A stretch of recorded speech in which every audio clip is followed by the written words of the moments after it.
ITNation Connect 2024 was last week. It's the Monday after. Huge success. Largest MSP event of the year.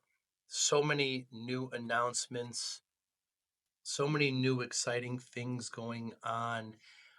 We had a great time. We had Podcasters Row for the first time ever at an MSP event, by the way, not just IT Nation, where we had 9 podcasters set up in their own area, in a high traffic area, just having conversations with attendees, MSPs, with vendors, with ConnectWise staff.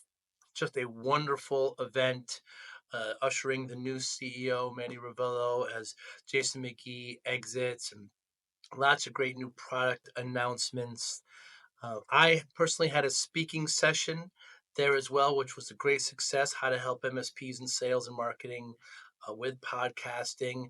There was great after parties with Universal and Stone Temple Pilots, and Tony Hawk spoke, and it was an incredible event. We recorded many conversations, and the following is one of the conversations, and they were all great. It was a high traffic area, so they might be a little noisy, but just a great event. I encourage everyone to consider going to it. Thanks so much for listening. Hi, I'm Joey Pinz, and here's my 45-second introduction.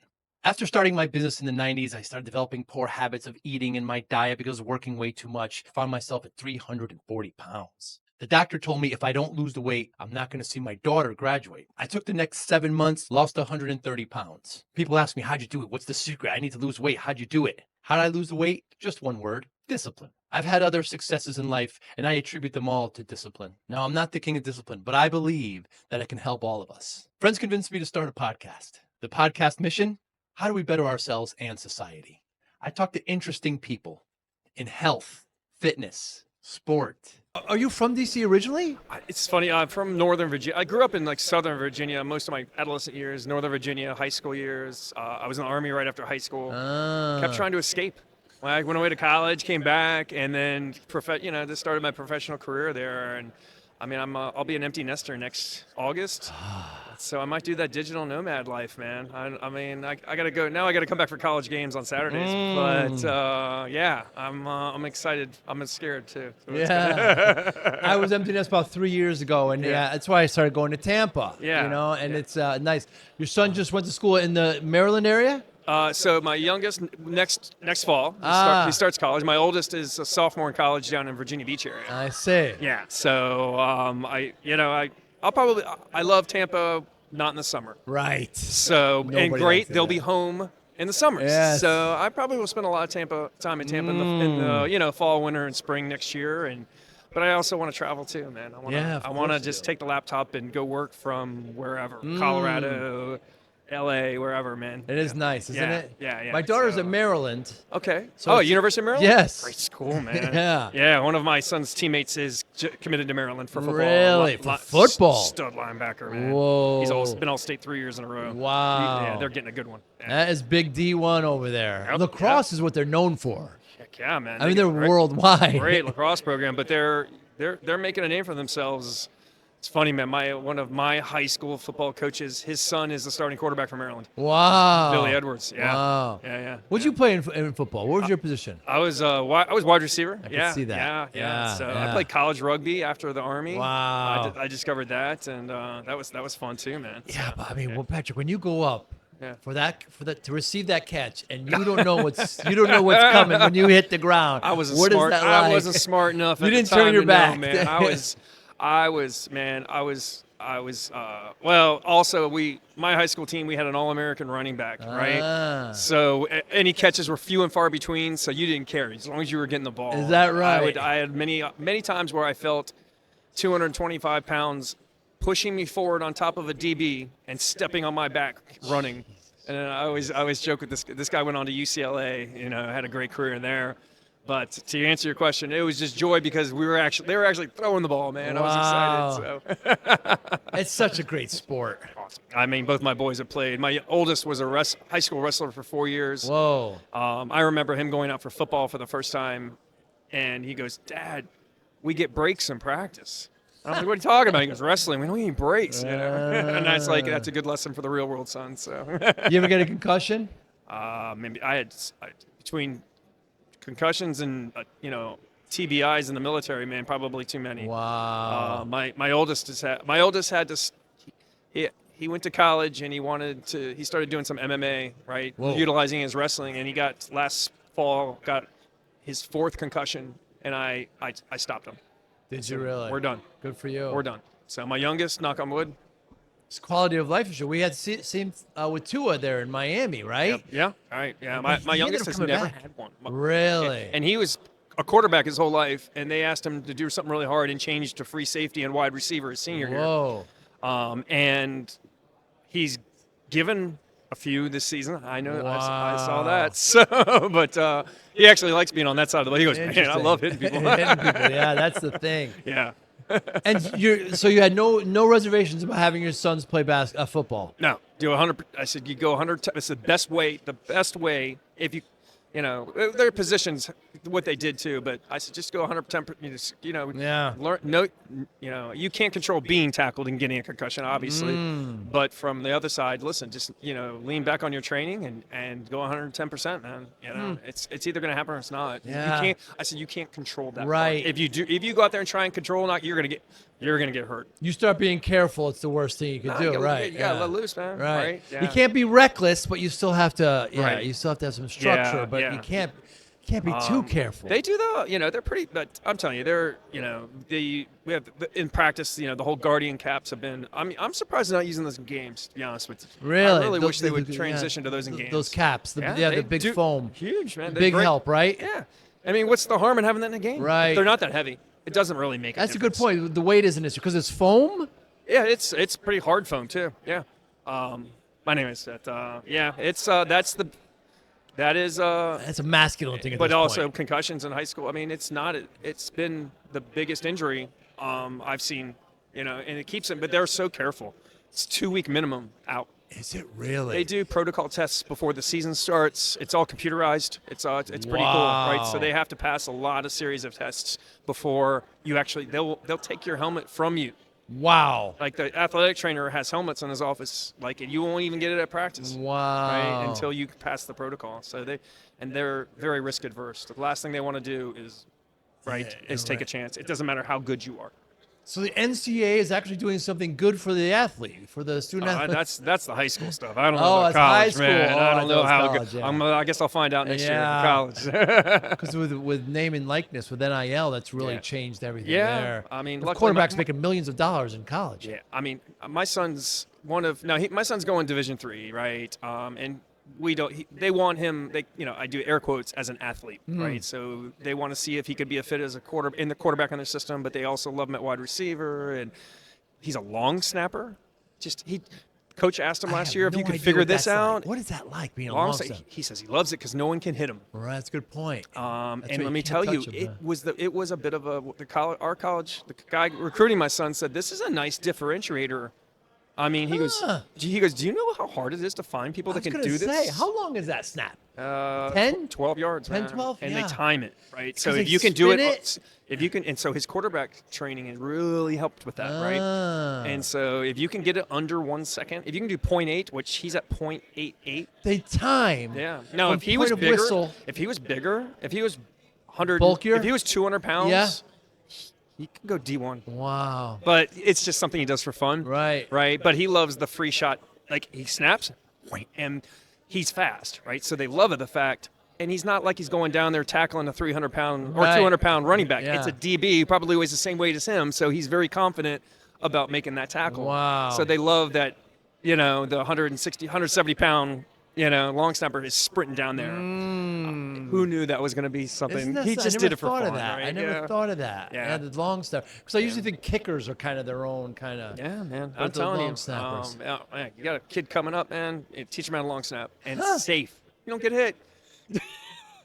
Because in baseball for the longest time Yeah. it was a left-handed Right, pitcher, right? right, But right. they're all over now. Yeah, they're. But NIL is seeped into high school. So my Has it son, really? his best friend, signed an NIL deal this past summer as a high school player. Wow. Yeah. So Incredible. Is it good or bad, you think? It's fine. Well, this kid, his dad is an NFL coach, actually. Oh, wow. Right. So for him, it's probably fine. Now we've seen there's some top recruits in our state. I mean, I just hear things, but the minimum. I mean, even like D1 football. I mean, before this whole new ruling came out, I mean, if you're a 3-star, man, you're getting. They're negotiating NIL money into your scholarship offer. Unbelievable. And there's a minimum bar set for some of these kids, right? So good for them, right? So I just hope it's not a distractor, right? Of course, they negotiate NL with that makes perfect sense. Yeah, but now, college scholarships are basically semester by for athletic scholarships. Everything's off the table now, man. Wow. Right? It's performance based. Yeah, I guess that because they're makes paying them, right? Because they're paying literally them. paying Yeah, them. So. Are they actually? Do they get W-2'd? Are they employees? Is it a contract? The W-2s. It's just W-2s. Oh, yeah. wow. If you're receiving any money, yeah. So they're getting taxes taken out. Oh man, Shador Sanders is probably paying $3 million in taxes every year. That's right? He's the biggest. He's making 12, pulling 12 Yeah. a year, man. Right? He's going to make less in his first NFL contract than he's making in. Isn't that something? It's kind of like cyber talent, right? High demand. High right? demand. Yeah. Right, so. What is it about security that attracts you, Patrick? For me, it's. I'm probably my military and my sports days. It's the competitiveness of it, in the sense of. I mean, don't get me wrong. I love the foundational elements of it. I love the discipline of it. I love the data side of it. People don't believe that sometimes. Really? Because I don't present myself always as that technical, but I love the data driven kind of angle to it. I love when I was in my government days and some of my large enterprise days, the attack surface was pretty big and the attack cadence was pretty strong, man. Right? I might enjoy that a little bit. Whoa. It could be a happy place of myself sometimes. It shouldn't be. I like going. I like moving hard, but yet smartly, right? So that side of it. But no, for me, it's about the person. For me, it doesn't matter what industry I would be in. It's the relationship side of it and understanding what makes folks tick and getting the most out of them, right? It's kind of like coaching. So I've really enjoyed that side of cyber, because you get such a diverse set of personalities and mindsets, right? I mean, it's fun to see folks that someone would say they wouldn't be successful in that role, right? I'm like, oh yeah, right. The diversity of thinking that you can bring into play, because I think a lot of folks will change. I've seen a lot of kind of career changes and people jumping into cyber and kind of leveraging their past experiences. I'm a veteran, right? And I like, leveraging veterans, leveraging women in cyber, man. Let me tell you, that bring a whole great perspective and different mindset as well. So I like, just the diversity and inclusion in cyber has been a big thing and a big game changer for me as well. But what I like about it is most it's just the dynamic nature of it, right? The threats are always changing. It's not the same day every day. It's not. So some days are, and I like that sometimes. Right. I need that sometimes, right? I had this wonderful conversation yesterday with Martin from Bitdefender, and he's from Slovakia. Do you know him? Know of him, yeah. So he was. So my question to him is, what's the motivation of these bad actors? I just assume it's capital. I just assume it's money. Yeah. So he was saying. And showing off what you can do. There's a lot of that. Yeah. But he said a lot of the Russians are well educated in IT. Yeah. And there is resentment with the East that they get to work at these really big companies and not work that hard, whereas they have resentment for them. So they're justifying a lot of these attacks is that, well, I'm better and I resent that they're there. So I never even... It's because they can't get into that market. And I was never born there and I don't have that ability. Right. So I never factored into what I would... And he's from Slovakia, so he said he was raised in a lot of that. Yeah. It was never a factor with me, Patrick. I just assumed it was for money. No. But they fuel it with this kind of resentment. Yeah. They justify it. Yeah, it doesn't mean... And what... Think of that from the behavioral side, which I love. Another part of cyber I like is the behavioral side, right? I cut my teeth for a long time in the government and the private sector on insider threat and understanding what it motivates someone to do something. Wow. They're just justifying committing a crime. Let's not fool ourselves on that. That's what they're doing. That's all they're. Yes, It's not. It's. That's Sure, that's great. That makes you sleep better at night. You're still Right. stealing from people and ruining livelihoods. So I got no. And Don't much sympathy for and that. they do research on the company. They know who they're going. They figure out how much they can pay. I mean, it's a whole, this has come out about. I mean, there's initial access brokers. If you want to get up the food chain, right, in those cyber criminal folks, you have to cut your teeth on initial access brokering, right? Those folks aren't the smartest people in the world, but Right. but they're learning, right? Right. They're exploiting known vulnerabilities. It's not, the upper level, we'll say the tier 3 hackers don't want to do that stuff, right? They'll pay someone, to do initial access. And it's funny, we'll do partner responses, and in my previous lives in the government and other private sector, we see these initial access brokers, and a lot of times we see them what I call in the vestibule of an apartment building. They can't get into any apartments, right? Wow. Because of some decent security. And we see them and they don't know what we're like, they're in, but they don't know what they're doing. Wow. But it doesn't matter. All they're selling is the entrance to the apartment building, right? Right. So and then this, right? The talented guys will know, okay, I know how to pick locks, right? I know I'm using a simple analogy, but the lock picking is the art form of the advanced attacks. Wow. Back in the day, the APT days, right? There wasn't a commoditized initial access, right? So the tier 3s were doing the tier 1 stuff, right? It's probably a lot more work, and it wasn't now the automation side. They've leveraged automation and AI like RPA, just like we're doing it. Not right? the same way. Right. So we've seen I use that term, that cyber arms race, right? There, I don't want to say anyone's winning or losing, but it's pretty damn competitive. So yeah. I mean, being in charge, Patrick, of all the security at ConnectWise, what keeps you up at night? So you divide things into people, process, and technology, right? I would say the technology is there, right? It's how you use it and how you implement it. So it's about the people. It's more of the people on the process side of the house. People per se don't keep me up at night, but it's also, it's that used to call it the pyramid of pain, right? It's known exploits, known unknown exploits. It's that unknown. And I know that sounds probably a little bit of an ambiguous answer, but it's something. It's something that you just didn't consider, as a vector to kind of get into your environment. Now, it's, what do they say? It's not an if, it's a when. But I still try to stand on the if, it's an if. I lead with if, right? Not a when. I don't accept when something's going to happen, right? I tell my folks, here's an example.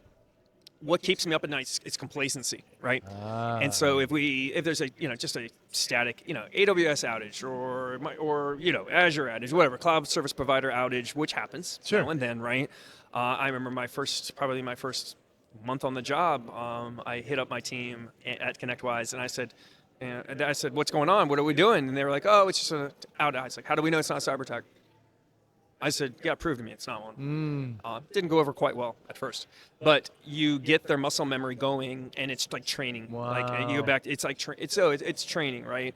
Yeah. We know 99% of the time it is what it is, but the complacency, if we sit back and we say, oh, it looks like that, and it's not, that's where things are going to go bad. So complacency keeps me up at night. Yeah, complacency is a bad trap to fall into. Any aspect of life. Yeah, it really, in any aspect. Yeah. So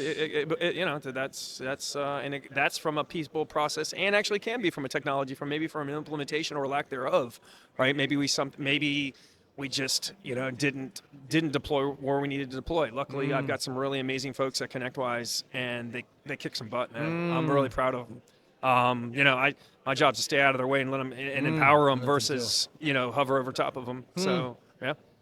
And that's often the problem with success, Patrick. Success, you kind of think you can't fail, and you kind of some fall into this complacency area. You got to be very careful. Yeah, absolutely. I mean, learning from mistakes too. It's the only way to succeed, right? You just you minimize. You just try to minimize impact of any mistakes, right? And if folks say, hey, no, if somebody's telling you they run a security shop where it's 100% all the time, they're either they're blind to what's really going on or they're lying to you. So so that's not a way to instill trust. You got to make a connection and say, listen, we understand that we're humans too, and it comes down to, at the end of the day, that we strive to continuously improve. Right? We certainly do. I know that sounds kind of cheesy, but that's It's we the love it. case. So Yeah, you have to. Yeah. yeah. So we're here at ITNation Yeah. Connect, Patrick. Yeah. There's thousands of Yeah. MSPs, vendors here, ConnectWise staff, the podcasting row. Biggest event of the year. What's some of your goals this week? So it is connections, right? It's really, I mean, it's so funny. I got pulled aside 30 minutes ago. One of our sales executives pulls me aside and says, "Hey, listen, we have a partner we'd love that wants to talk about something. Can you?" I said, "Yeah, I'll take any Sure. time you want." There was a bit of confusion on, and they were actually had a product question, right? And they're like, "Oh no, I'm sorry, we need to talk to so and so." I say, "No, I'd love to talk about this." Right. And it's not my space, right? for you. So that's one of the things I like about this environment is you get I get to meet face to face, but you get to hear some of their challenges or successes or problems they're trying to solve, right? So you can't get that over a Teams call all the time, right? No, you can't. And people will share here, They will. right? Yes. That's what the best thing about this is they will share. MSP share. Right, and so I mean, again, I've always worked for large enterprises, and I never talked to any of the customers or partners. I was always internally facing, right?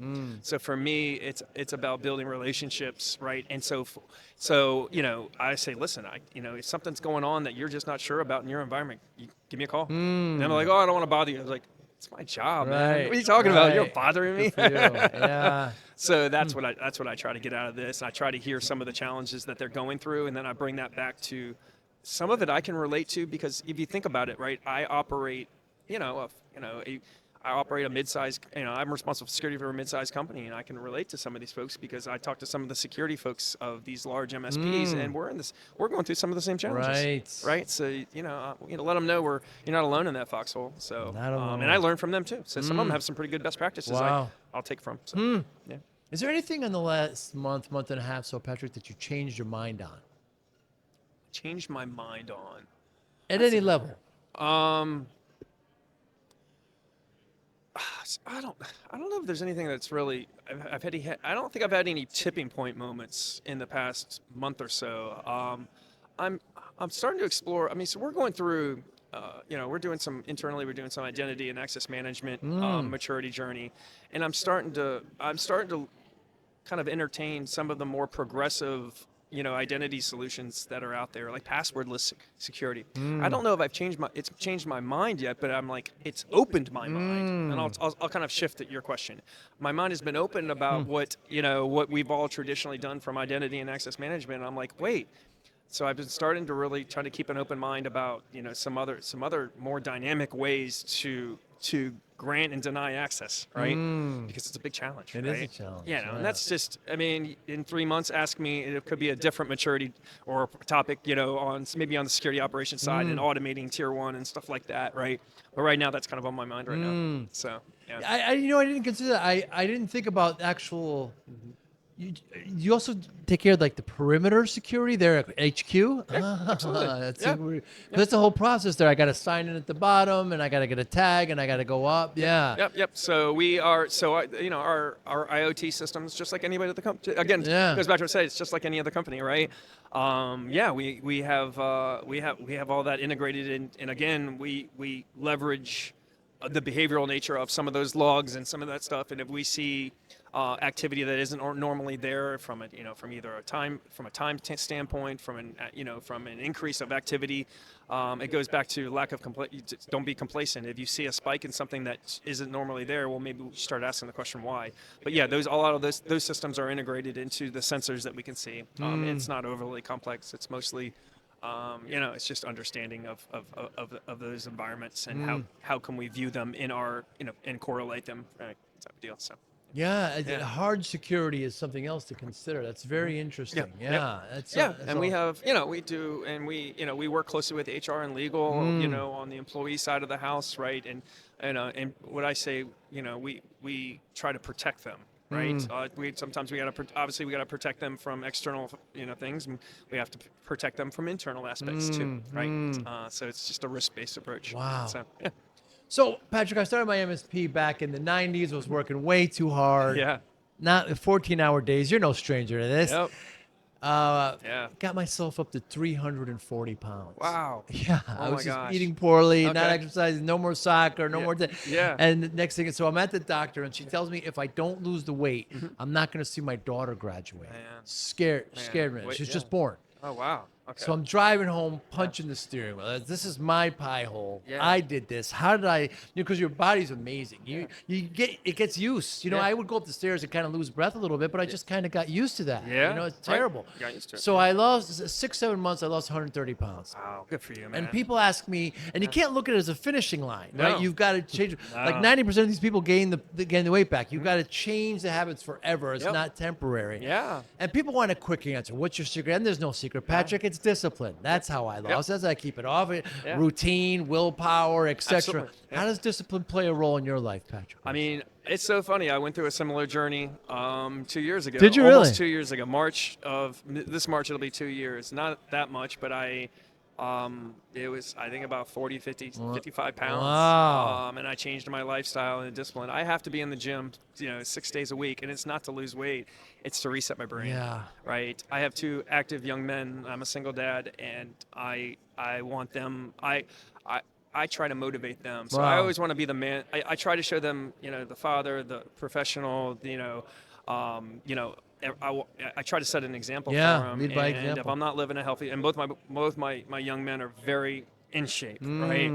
And I had kind of a wake up moment, and I'm like, you know what? I can't tell them to go lift if I'm not doing, or go exercise, or eat right if I'm not doing it. It was a hard point in my life, and I'm never looking back. Well, good for you. Ever. Right. Like, That's what I did. I made some changes, and it's so far so good. But I also say, it doesn't have to be extreme, Right. It doesn't have to be around weight loss, right? It can be about just doing, just resetting your brain, man. And it just happens to be my happy place. I can't run because of my back, but I do, I go on 5-mile hikes at lunchtime, Yes. right? Because I can fit that in an hour. Good for you. Right, that type of deal. And it's Yeah. so funny when I do these, when I'm here, I'm like, oh man, I missed 2 days. Right. at the It feels gym, right? weird. Yeah. But yeah, and especially MSPs and tech folks, like, you're so sedimentary sometimes, Absolutely. right? So I preach that a lot, man. I'm like, listen, anytime anybody wants to talk about that stuff, I'll talk about Yeah. it. So, I'll share. I always, again, it goes back to learning, right? I want to learn what some other people's routines, because I want to change because if you keep doing the same thing over and over, you could revert back, because it can get boring. So yeah. Every once in a while, Yeah.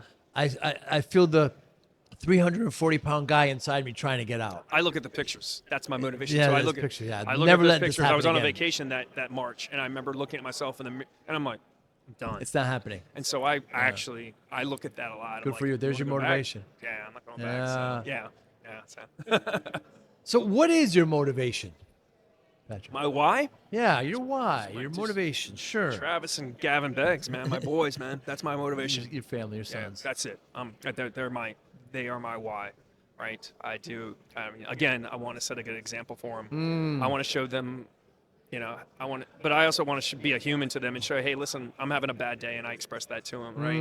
And I don't always succeed, right? And I want them to learn from that too, because if I set them up for only having success in life, well, that's a failure too. So Sure is. I just try to be a good human being to them and to the people around me. My why, assume positive intent, right? Which is easier said than done, Sure is. right? Sure is. Just keep, you got 2 ears and 1 mouth for a reason, man. And let me tell you, I've failed a lot in life by not utilizing the 2 ears. And it's funny, I always talk to my younger me all the time, right? And I'm like, man. My other why is I try to mentor where I can, but I also don't try to do it where I can't, right? That's just as important. So Sure is. I just, if it's worth somebody hearing some challenges that I've had, and if they can relate to it, maybe that's great. So, but yeah, it goes back to my boys. That's it. So, yeah. So great to have your Yeah. time today, Patrick. Thank you Thanks, so Joey. much. Great Appreciate it, man. pleasure. Yeah, Enjoy man. the rest of the Yeah, show. Definitely appreciate it. This it. was great. Thank you for listening and or viewing Joey Pinz Discipline Conversations. Please share this episode with 1 or 2 of your friends who you think may benefit from the episode. Our website, www.joeypins.com. There you'll find lots of resources, and you could join our mailing list. Please follow us on all our social media, Instagram, Twitter, and Facebook. Podcast information, the Video version of our podcast is on YouTube. Please subscribe. Audio is on all major podcasting platforms. Please follow them. And if you like it, please consider giving 5-star rating. Would really appreciate that. Thank you again for listening or watching Joey Pinz Disciplined Conversations.